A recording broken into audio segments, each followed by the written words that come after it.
Sindhubhyo vacha pachitanam pavanibhyo vaishnavebhyo namo namaha. One more time verse. If one offers me with love and devotion a leaf, a flower, a fruit, or water, I will accept it, Krishna says. Hare Krishna, dear devotees, thank you so much for coming. Is the person who came first time? Jai. It's nice to see you. You are very welcome here. So, Bhagavad Gita means the song of God. So we are so fortunate that we could hear directly his words. It's such a wonderful opportunity because nowadays we hear a lot of stuff, extremely lot of stuff, so we cannot digest it properly. So it's so nice that we can hear pure transcendental sound that Krishna says actually for our benefit. He is not trying to do some kind of strange things with us. He just wants to give us something really valuable that gonna save us from most difficult situation in our life. So here we can see that that word bhaktya is most important in that verse, because this big difference between our could be before our things we are doing, that form that we are doing, and our inner mood what we are doing. So it's really important to have a proper form what we are doing. For example, we are worshipping deities, or we are cooking the kitchen for Krishna, or we are chanting holy name. We are doing that in the proper way. So all the musicians, not musicians, devotees who play musical instruments, they are playing nicely together, so that kirtan could be like very like alive, and we could experience that without thinking like, come on, just speed up or slow down, whatever. So it's important thing. So for example, I want to cook something and then I just improvising, like I cannot cook and I cook something, like, and then offer to Krishna. It's some kind of nonsense. Maybe he tastes say, come on, what's that? So Srila Prabhupada says we have to follow like form. So Krishna says, offer me fruit, leaf, flower, water. So it's about form. We're not gonna say so many things today about the form. We're gonna focus on the inner mood, because bhakti is referred to inner mood. So if we are doing perfect things like very nice kirtan, very nice musicians, very nice offering foodstuffs, and there are no bhakti inside, we have spoiled everything. So we have to put inside our sincerity, our desire to make Krishna happy. This is about that word bhaktya. So we have to be always aware about that extremely important point in our attempts to do some advancement in our spiritual life.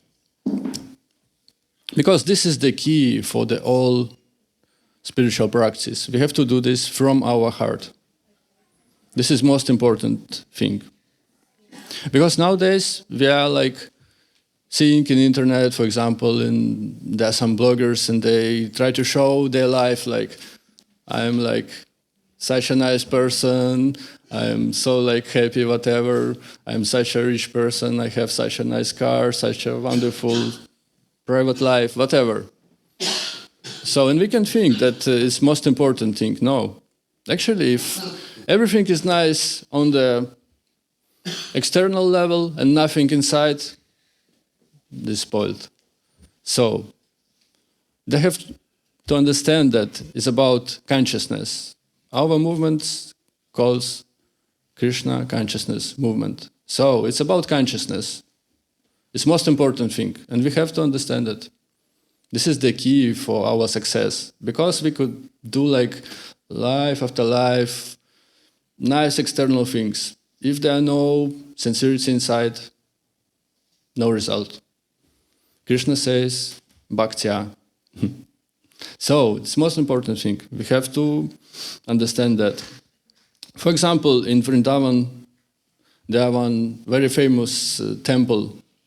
I will not tell to promote that, but in every corner you can see, come to this mandir, it's so wonderful, there are nice installations, they're like so good, they're like wonderful lights, they're like attracting people. But when you come there, what you can see?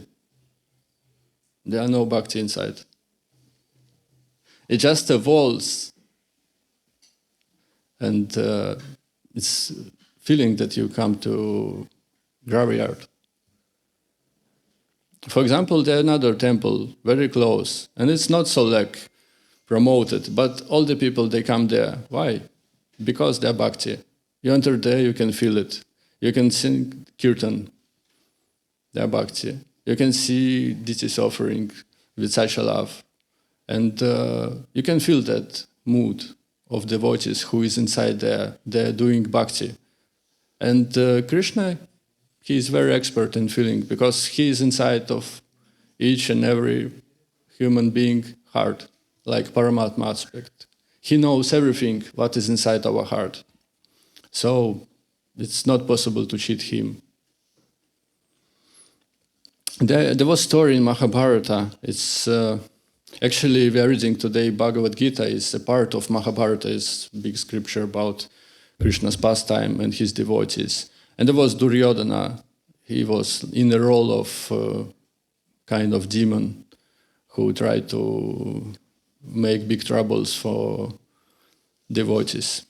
And he wanted to engage Krishna in his service. He have very like special understanding how to do that. He invited nice cooks, nice musicians. He arranged everything nice for Krishna to invent him in his place and cheat him and try to use Krishna in his interests. But Krishna didn't accept it. Even from the external thing, everything was so wonderful, so nice, but Krishna didn't accept it. Why? Because there wasn't bhakti. This is speaking about. Bhakti is most important. And Krishna went to Vidura's house. Vidura, he was very like simple person. He didn't have opulent, luxurious like place for Krishna. He had only simple straw hut. And actually, when Krishna came to his home, Vidura even wasn't like ready to accept Krishna. He didn't have anything to offer him proper. And Vidura's wife, she was so like surprised. She was like very amazed, and she was so like, how to say, amazed that she was feeding Krishna with banana peels, and she threw out bananas. Can you imagine that? Some nice person, God comes to your place and you feed him with the banana peels. And what is most amazing in this story that Krishna accepted with such a big enthusiasm. Why? Because Vidura's wife, she had bhakti. She wanted to please Krishna, and she put like all her heart inside that offering bhaktya. And Krishna was very happy to accept that pills. And actually, when Vidura came to his house and he saw that, he tried to, correct the situation. He told like it's bananas should be like it pills in different place. And actually, he found later that actually Krishna was pleased more with banana pills because there was bhakti. So it's so like important thing, bhaktya. So every time we're doing something in our spiritual life, we have to be aware, is there bhakti or there nothing? So, another nice topic to speak about that verse is that is very available process, because each and every person eats like every day, 2-3 times, some people more. And it's so natural. Before we are eating, we making offering to Krishna. And it's not necessary every time to come to temple to offer something. We could have our small altar in our house. There could be simple picture of Krishna and spiritual master. So we can offer that. And it's so like natural. It's not that we have to find something like extremely like rare. We can offer simple things. We can offer apple, like now is the season of apples. Like in every like place we can find some apples. Water. Any person have water in their house? I hope so. So the question only about our intention. If we have desire, there's also always possibilities. So please don't say that I don't have possibilities to do devotional service. We all have.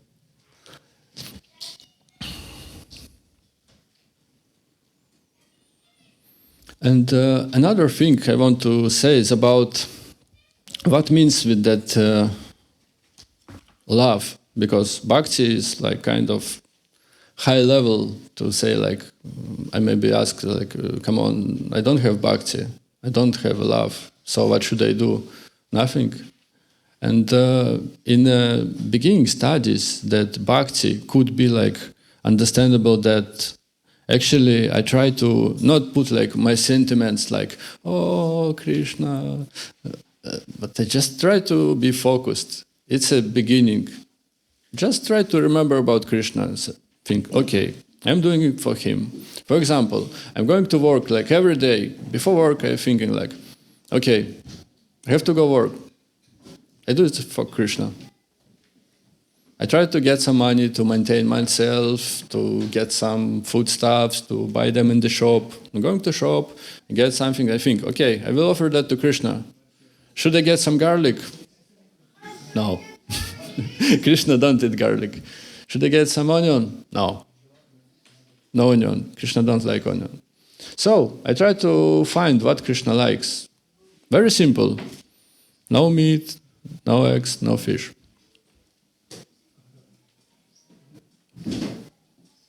So yeah, and this is bhakti in our stage could be like, I don't say about all of us, but for me definitely, that when I come in my consciousness in one point and say, yes, I'm doing this for Krishna. This is bhakti for the beginning.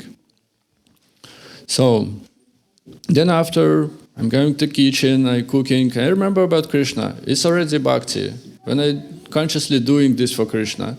And I understand that, okay, I'm cooking, I'm not supposed to take and taste, because I'm cooking that for Krishna. He's gonna be that person who enjoyed that. And then I offered in the altar. So simple.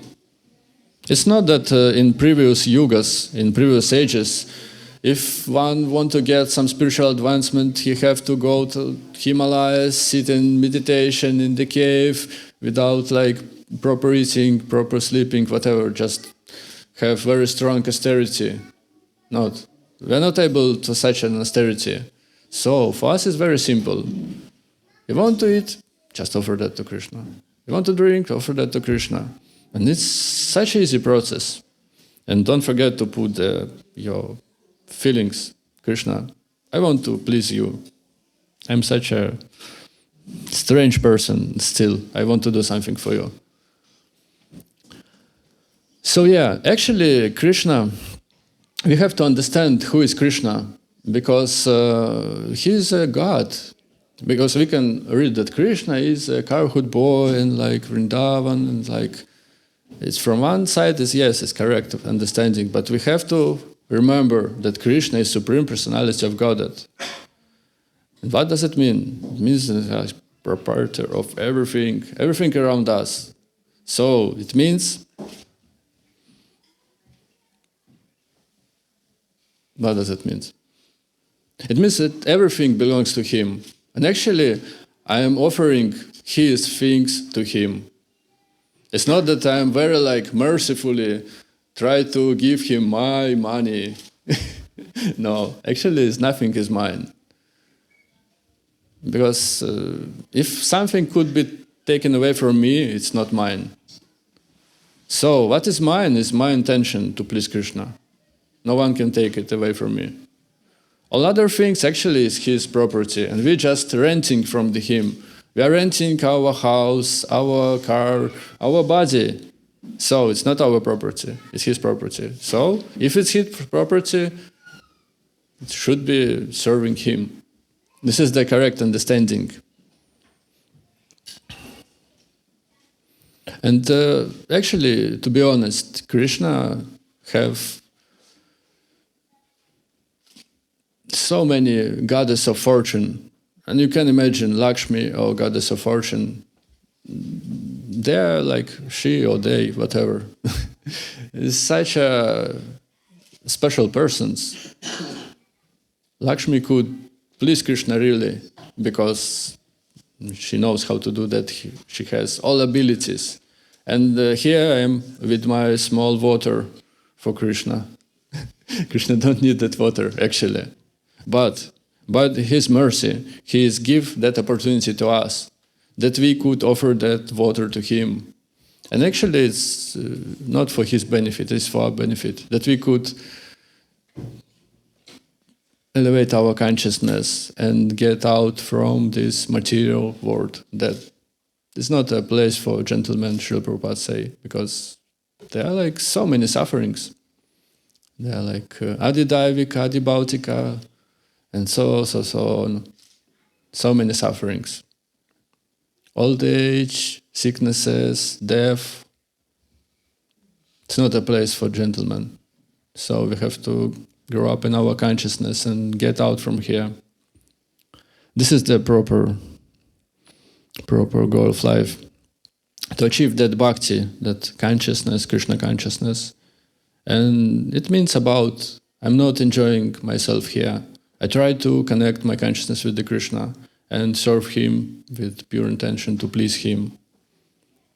So that is his mercy. And by the way, for example, if I'm offering to my friend to Swarupsiddhi some water and say, here's some water for you, or some cake, whatever, Swarupsiddhi Prabhu will say, yes, thank you, and he will eat it. What special thing about Krishna? And I will be happy to see how he's eating that. But what is the thing about Krishna? Krishna will take that cake, he will eat it, and he will leave it for me. And Swarupsiddhi Prabhu. Can you imagine that? How mercifully could Krishna act? We cook whole day for him, huge pot of sabji. They offer him, and he ate everything. And we say, come on, Krishna. No, he says, I will accept it, and I will still keep that everything for you and your friends. So it's such a nice thing about Krishna. When we imagine that, it's what wonderful person is that? And actually, it's quite possible to have relationships with him. It's such a valuable thing, because in this material world, sometimes people could cheat us, like we spoke about Duryodhana. He have his own goals, and he want to use Krishna. Same thing could be here with other people. They have some intentions towards us. They want to use us in some kind of way. Krishna, no. Krishna never gonna use us in his selfish interests. What he want to do, he just want to show us what real love is. And that could never be spoiled. This is the thing. So, Krishna is such an amazing person. Can you imagine? And we could have relationships with him like every day. Every day we are eating, we could have relationships with him. We can offer something for him. And if we are doing that sincerely, always we will feel some feedback from him. It's definitely, I guess everyone have that experience. Do you have that experience when you really put your consciousness in something you're doing for Krishna? You feel that, he is pleased. I can feel it.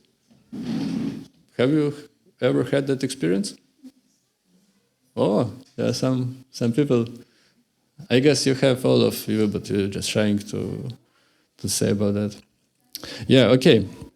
So, prasad. Prasad is mercy. So Krishna leave us his prasad, that thing we offer to him.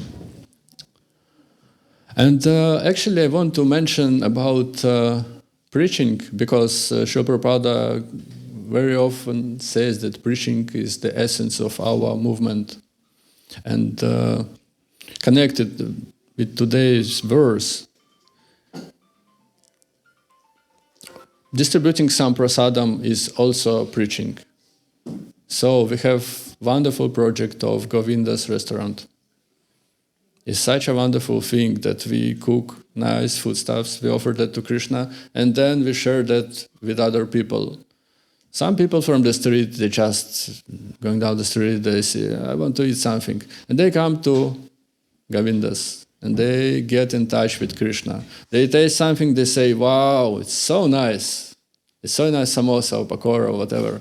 And actually they say, Krishna prasadam is nice. Krishna is nice. Can you imagine that? Just simple people from the street.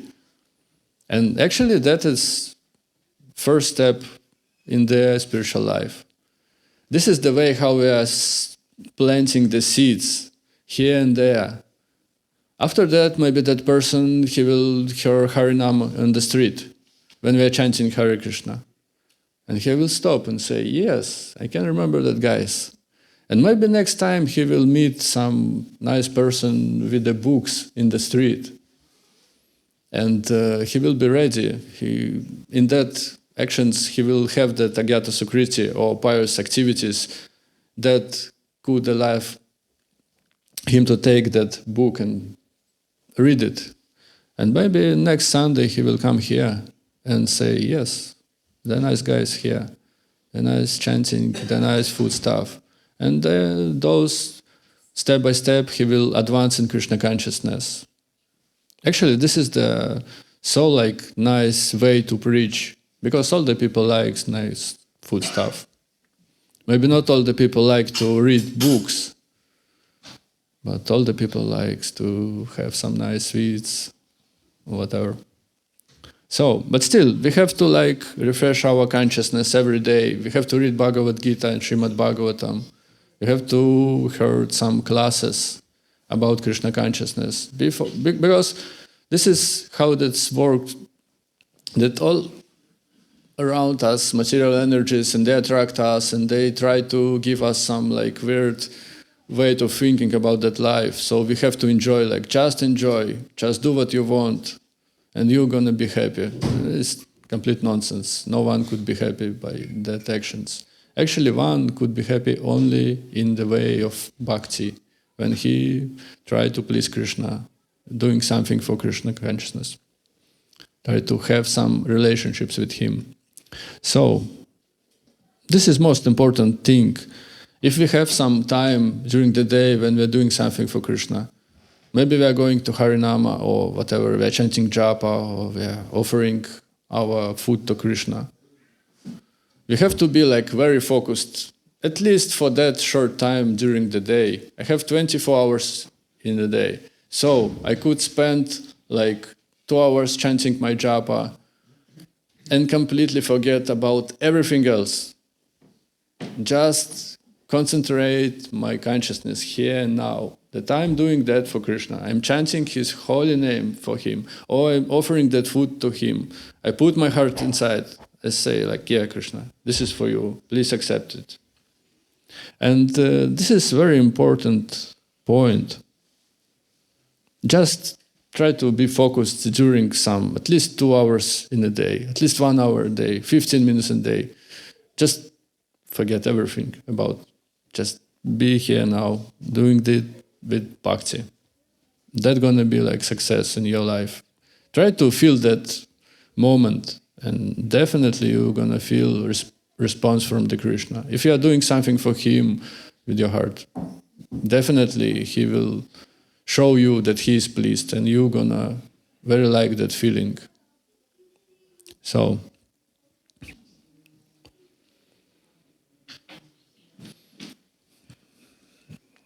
I think we should stop here.